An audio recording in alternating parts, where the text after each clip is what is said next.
Hey everybody, welcome back to the channel.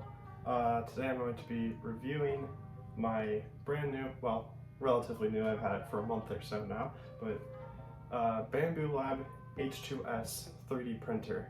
Now I know it's been a couple months since my last video, and I know in my last one I think I said I was going to be focusing more on the socials like Instagram and stuff like that, just because it's a lot easier to make short form content versus a full length video. But with something like this, I just can't pass the opportunity up to show it off. And let me just say, this is an amazing 3D printer. Now before we dive completely into the review, I do want to mention some things. I am planning on doing, if not a couple, at least one video regarding all the things behind me, my room build, just because I know I've mentioned it before, but I've never actually filmed anything for it, and I think it would just be an interesting thing to do, especially with hindsight.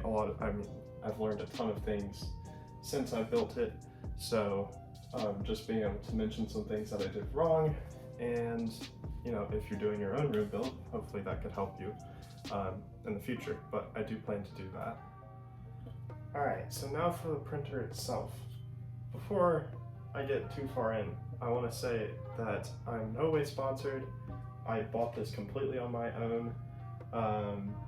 Bambu Lab did not sponsor me, because I'm about to say a crazy amount of great things about it. I just think that this is an amazing 3D printer, and I could not recommend it enough to anyone. I just wanted to put that little disclaimer out before I absolutely glaze this thing, because honestly this thing is worthy of everything I'm about to say. Alright, now diving straight into the printer itself. This thing is huge, as you can probably tell. Boasting a build volume size of 340 by 320 by 340 millimeters, this is the largest print volume size of any Bambu Lab printer on the market currently. In my time owning this printer, which has been roughly a month and a half, I've been able to print full-sized helmets, chest plates, and many other things in one shot, which with other printers you just can't do.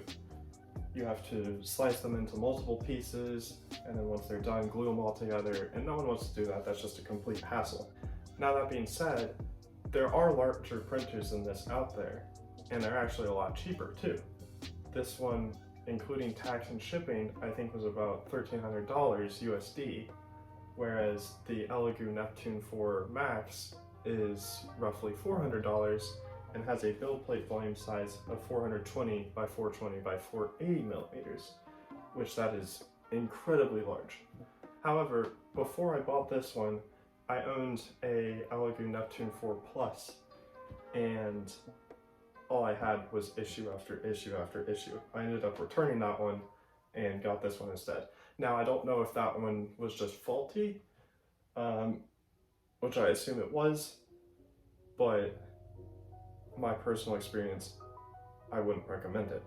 However, with this printer, I have had absolutely no problems since the day it arrived and got it out of the box, which that is really the only problem I have had now that I think about it. Because this thing, with the size and the technology it has packed into it, weighs a ton. It is nearly 66 pounds or 30 kilograms. And as I mentioned technology, this thing has just a couple of features. The nozzle itself, which is made out of hardened steel, can reach temperatures of up to 350 degrees Celsius, which is the equivalent to 660 degrees Fahrenheit.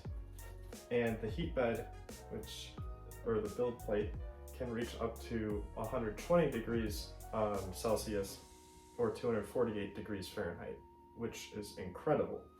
This makes it suitable for multiple types of filaments such as basic PLA, ABS, ASA, PETG, TPU, and also the carbon fiber versions of those filaments. And that's just the things I can think of off the top of my head.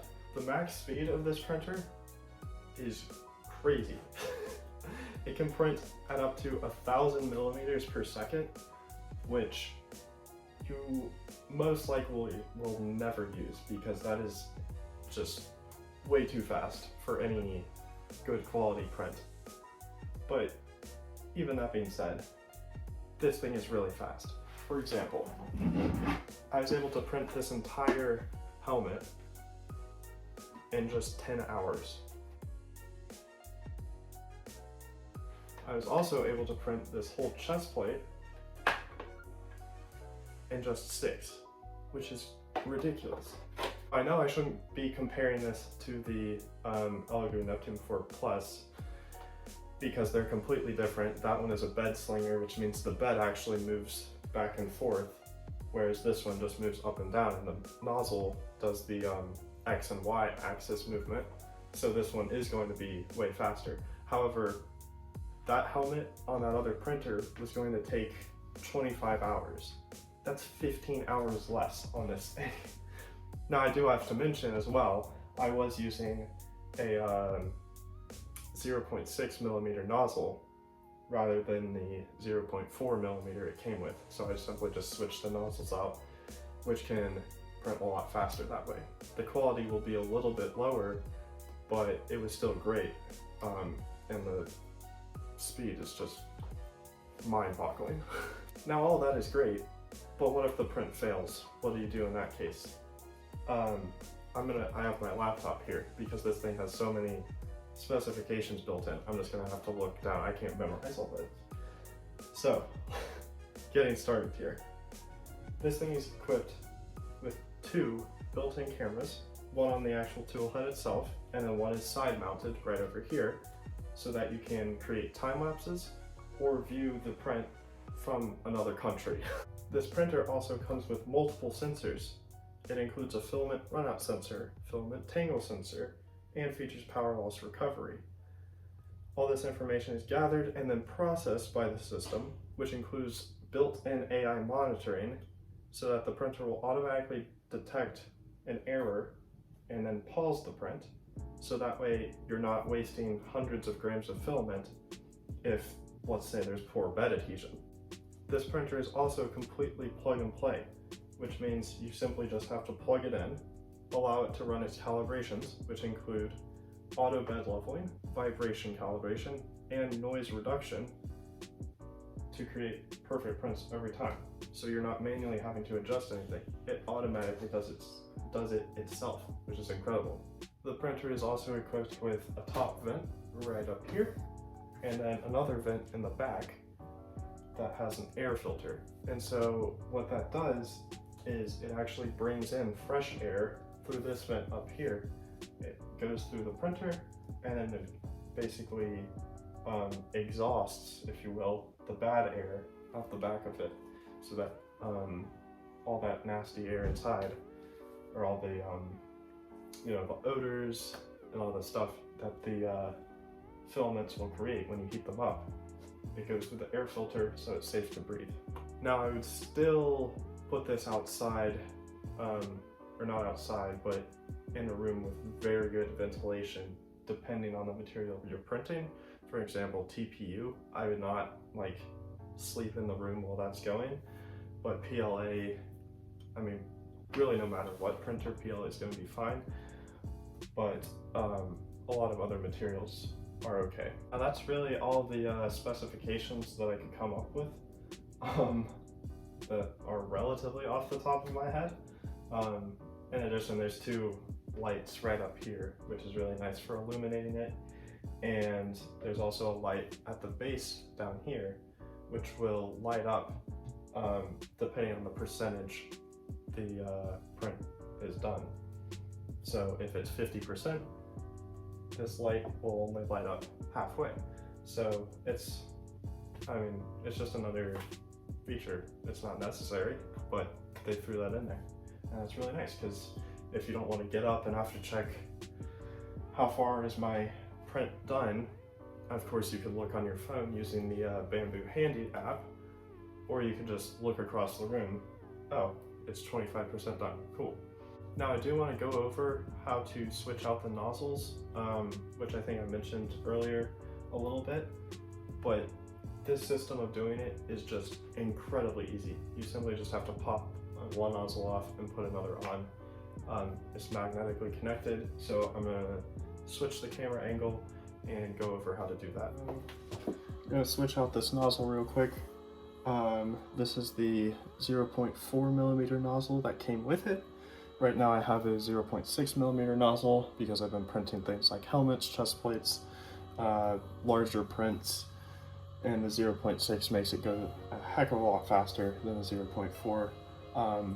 But just so you can see it, how easy it is, I want to switch out these nozzles. The first thing you're going to do is, let me adjust the camera angle so you can see up top, is you're going to want to retract the filament that is currently in it. So you're going to go to this filament spool, click on it, and hit unload. Now it's going to heat the nozzle, and then once it does that, you can cut the filament by pressing this button thing in the side. You're just going to press it like that, and it'll cut the filament, and then you just pull the current filament out, and you're good to go. So I'll let it do its thing real quick.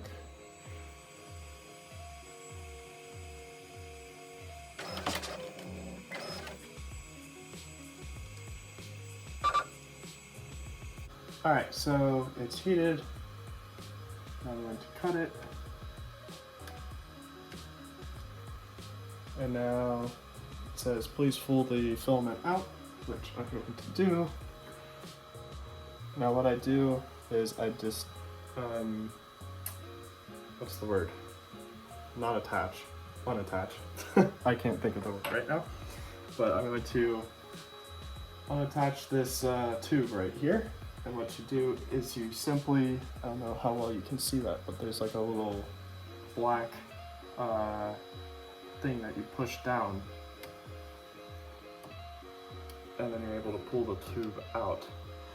And then the filament's out, good to go, nozzle's heated. You're ready to switch off your nozzles. Now, before you do that, with this thing still on, is you need to make sure the power is off. Now the power switch is in the back, so just going to turn that off, and make sure to unplug it as well, because it does not hurt at all to be safe, but it does hurt if you're not safe. Alright, now this nozzle was just at 250 degrees Celsius, so I do not want to touch that while it's that hot, so I'm going to let it cool down a little bit. I will move this thing forward so I can access it once it is cooled down. But in the meantime, while it is cooling off, I'm going to set up a light so that you can still see what I'm doing, even with the power off. Alright, so now that it's cooled off and I got the light set up, we're going to switch this nozzle out real quick. So you simply just pull this cover up. You're going to press on the sides here and pull up, and that just pops right off. And then going to take this thing that says caution hot, just simply pull that off. Be careful not to rip it. Alrighty, so this is super easy to detach. You simply just move this thing out of the way right here. I'm just gonna flick that off to the side. Just like that. That one comes off. It is still a little hot, so I probably should have waited a little bit longer. We'll see if we can take it off. And then you just pull down and out. There's the old one, simply just attached with a magnet right there. And you can see there is a little bit of filament stuck on there still. So what I do is I use a heat gun, heat that up, and then get needle nose pliers and just yank it out. That's really the only problem I've had, is having to do that manually before reinserting the other one. Now this is a 0.4 millimeter. Just slide that up, make sure it's in place. Super easy, magnetically attaches. Flip this piece over, just like that, and then you're going to flip the other piece. Have it snap in place like that. And then you're gonna put this thing back on. Now there's a, let's see if I can get a good angle with the light. Yeah, there's a little hole right there. That's where the nozzle is going to go through.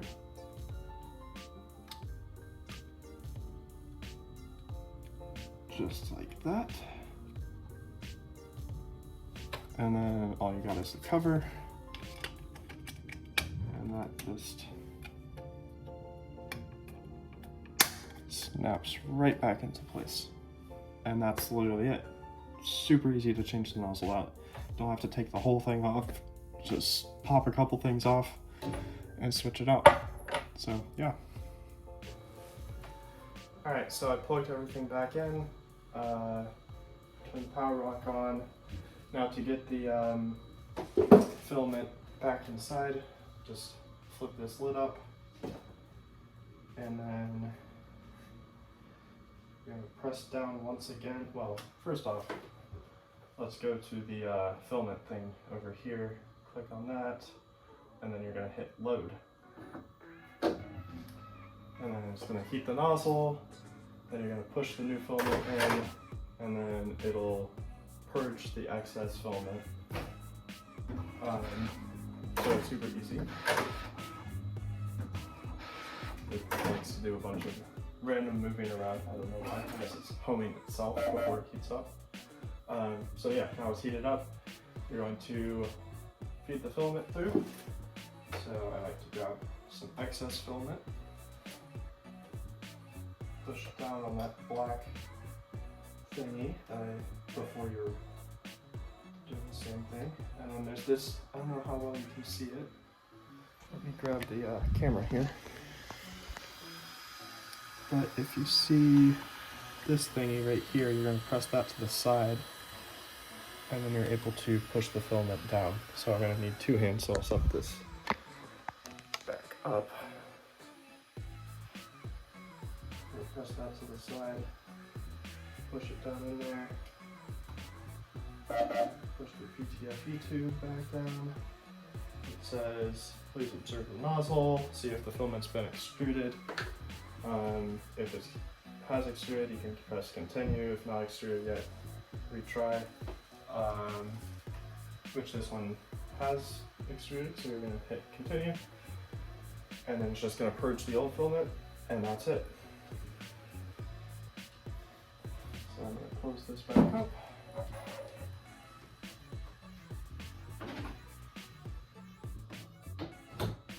Just like that. Super easy. Not many other brands or even printers. I know there's a couple of printers with this in the Bambu Lab line. I think all the new printers are going to have this, but this is just 100 times easier to switch out nozzles than really any other printer.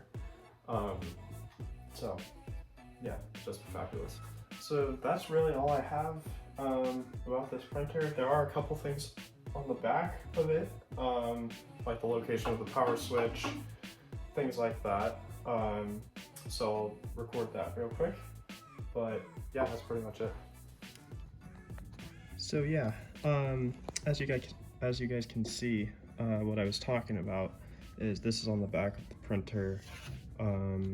This is just the power cable, and then this is the on and off switch, which it lights up when it's on, which is nice. And then this thing right here, this red thing, that's like a safety key.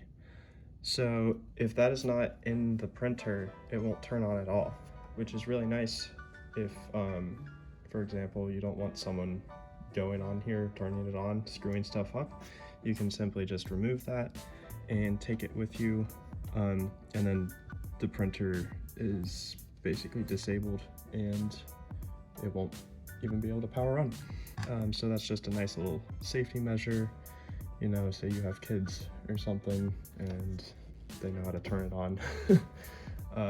But yeah. So on the back here, this is where the filament comes in. So you have your nice filament roll. Take this off. That just simply slides down. And there's a little like plastic thingy that sticks out. just slides down on there. This is a separate piece. And then you can just stick your filament rolls on there. And then that just feeds right into here. The reason there's two of them is this is essentially the Bambu Lab H2D with the dual nozzles, and that's where it would use both of these. But because this only has the one nozzle, it just needs the one.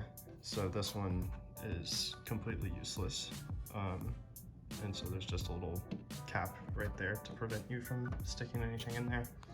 And then farther down, this is the poop chute. So any excess filament will go right up there. I haven't printed like a container to hold it, so it always just falls on the floor, which I should probably print something to hold that. But that will happen every time it's switching colors, switching filament types, or just at the beginning of the print. And so it just goes right there where it's homed, and then that just goes right back out there. So yeah, that is the Bambu Lab H2S. Could not recommend it enough. Really the only thing I have printed on this is PLA, which that's going to be the easiest thing to print with. But then again, that is the majority of what I'm going to print with. But watching other reviews, this thing can handle all sorts of materials. It should be completely fine. The other thing I do not have yet, what I do plan on purchasing, is the AMS system so that you can print multiple colors at once. So I might do a separate review on that once I purchase that. With Christmas coming up, may get it gifted to me, but we'll just have to wait and see. But yeah, I mean, I could not recommend this enough. If you have the money to spend on it, I would say go with this. This is the Cadillac of 3D printers. I can completely understand if you can't afford this because it is, you know, a very hefty price tag. But yeah, absolutely love this thing. So yeah, thanks for watching. Please consider liking and subscribing, and I'll see you in the next one.